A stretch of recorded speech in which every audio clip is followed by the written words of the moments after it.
Hey, what's up? MKBHD here. Samsung had their Foldy event today, which means I get to show you the phones that I got to play with behind the scenes a little bit before they came out, which is, as we expected, two folding phones. So we've got the Galaxy Z Fold 3 with a better cover screen, more durable folding glass, S Pen support. It's got an under-display selfie camera. I made an entire separate hands-on video with this phone. It'll be the first link below that like button. Definitely check it out. It's really nice.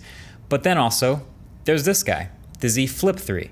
And while honestly this feels like a less surprising, pretty modest update comparably, of all the folding phones, this is actually the one that I feel like I'm most likely to start recommending to regular people. They've made a lot of good calls here. So the Z Flip and Z Flip 5G have been out for a little bit. What were people asking for from a new flipping phone? So a better, bigger cover screen, a high refresh rate main screen, and lower the price a little bit. Okay, check, and kind of check. So let's just start with the price. The Flip 3 is gonna start at $999, which is its lowest ever price. It's the lowest price of any of their folding phones.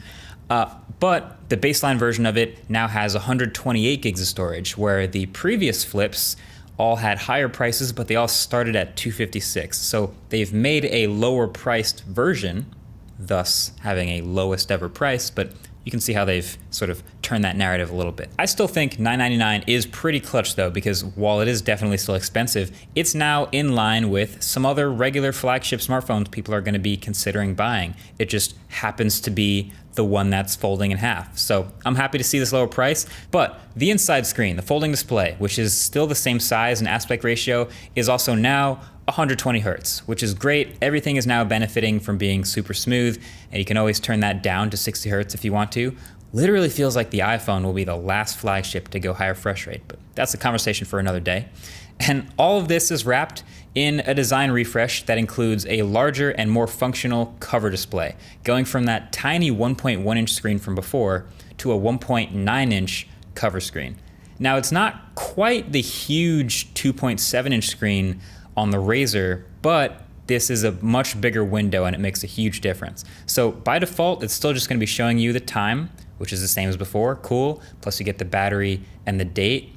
But now swiping over to those different widgets and quick actions is way more functional and comfortable now. It's not that tiny postage stamp size screen.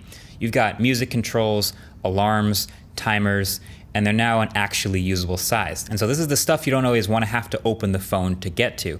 But the most important thing is notifications. So if you swipe to the left of the time, you get all the notifications on your phone. And yes, you can read more than one, and you can actually swipe to dismiss individual notifications, and you can actually manage them properly from the outside display. That is beautiful.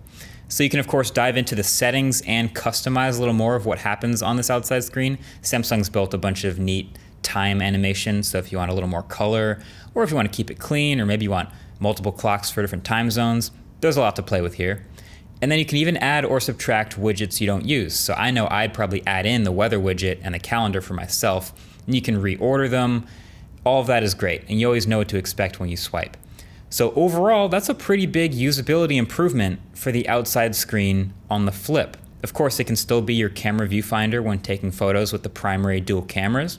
It still shows you the phone number or the name of whoever's calling you.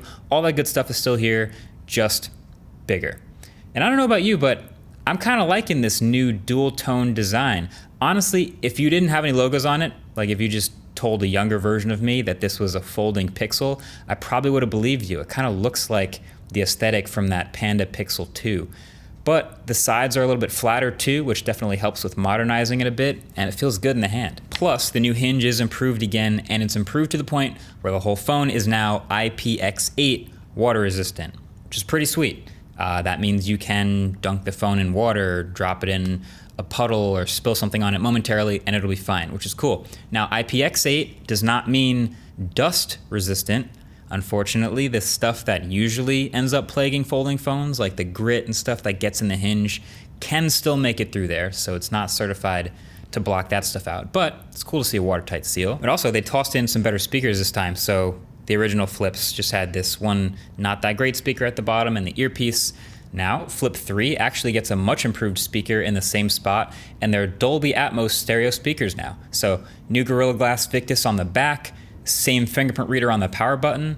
this is nice. This is a nice package. This is a really nice folding phone design in 2021. Now, this doesn't go as far into the high end as the Fold 3, so it doesn't have S Pen support, even though it does have 30% stronger screen protector on the inside folding glass. And it also doesn't have the under display selfie camera. It still has the hole punch. But as far as the most reasonable folding phone put together so far in 2021, I mean, I think this one takes the crown. It has the flagship specs, Snapdragon 888 and 8 gigs of RAM. It has flagship cameras, a standard and an ultra wide. The battery is the same size as last year, so that could be the only concern now that we just got high refresh rate. But then putting this all in a nicely designed, water-resistant refresh at $999, to me, this has serious potential. And even if this doesn't turn out to be the one that a lot of people start buying, the trajectory is pretty good of getting down that price and making it as close to a regular phone as possible. But all that being said, I still have to test this phone. I'm gonna be reviewing it very soon, so make sure you subscribe to see that if you haven't already. And of course, check out the Fold 3, because you might be into that bigger, more high-end, more interesting look. Again, it's the link below. But either way, that's been it. Catch you guys in the next one. Peace.